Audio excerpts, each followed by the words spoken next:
Chicken lovers అందరికీ స్వాగతం సుస్వాగతం. ముందుగా మన ఛానల్ని ఇంకా ఎవరైతే సబ్స్క్రైబ్ చేసుకోలేదో ప్లీజ్ సబ్స్క్రైబ్ చేసుకోండి. అయినా చికెన్ అంటే ఇష్టపడిన వాళ్ళు ఎవరుంటారండి?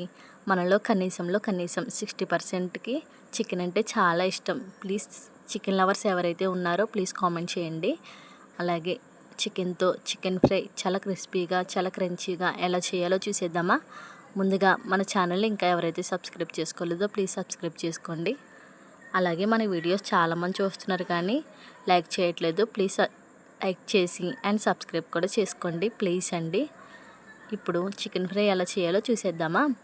చికెన్ని బాగా శుభ్రం చేసుకొని అందులో కారం, ఉప్పు, ధనియాల పొడి, చికెన్ మసాలా, అల్లం వెల్లుల్లిపాయ పేస్ట్ కూడా వేసుకొని బాగా కలుపుకొని ఒక అరగంట పాటు పక్కన పెట్టుకోండి. ఇప్పుడు స్టవ్ ఆన్ చేసుకొని స్టవ్ మీద పాన్ పెట్టుకొని పాన్ బాగా హీట్ అయిన తర్వాత అందులో ఆయిల్ అయితే వేసుకోండి. చికెన్ ఫ్రైకి కొంచెం ఎక్కువగానే ఆయిల్ వేసుకోవాలి. 60 ml ఆయిల్ అయితే వేసుకోండి. ఆయిల్లో మనం ముందుగా ఉప్పు, కారం కలుపుకున్నాం చికెన్ని అందులో వేసుకొని బాగా కలుపుకోండి. నీరంతా కూడా బయటకు పోయి ఇలా దగ్గరగా అయిపోతుందండి. చాలా క్రిస్పీగా చాలా టేస్టీగా అయితే ఉంటుంది.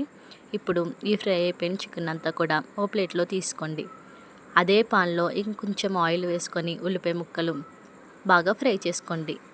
గోల్డెన్ బ్రౌన్ కలర్ వచ్చేంత వరకు అయితే ఫ్రై చేసుకోవాలండి. ఉల్లిపాయలు ఎంత చిన్న ముక్కలుగా వీలైతే అంత చిన్న ముక్కలుగా అయితే కట్ చేసుకోండి. అప్పుడే చికెన్ ఫ్రై అనేది బాగుంటుంది. ఇప్పుడు ఒక మిక్సీ జార్ తీసుకొని ఆ మిక్సీ జార్లో 2 లవంగాలు, చిన్న దాల్చిన చెక్క, 2 ఎండుమిర్చి, ఒక టమాటో కూడా వేసుకొని ఇలా మెత్తగా పేస్ట్ చేసుకోండి. ఉల్లిపాయలంతా కూడా బంగారు వర్ణంలోకి వచ్చి వరకు ఫ్రై చేసుకోండి. ఇప్పుడు ఆ టమాటో గుజ్జు కూడా అందులో వేసుకొని నూనె పైకి తేలేంత వరకు బాగా ఫ్రై చేసుకోండి.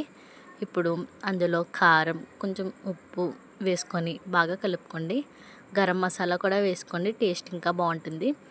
బాగా కలుపుకుంటే చికెన్ ఫ్రై అయితే రెడీ అయిపోతుందండి. Please subscribe my channel.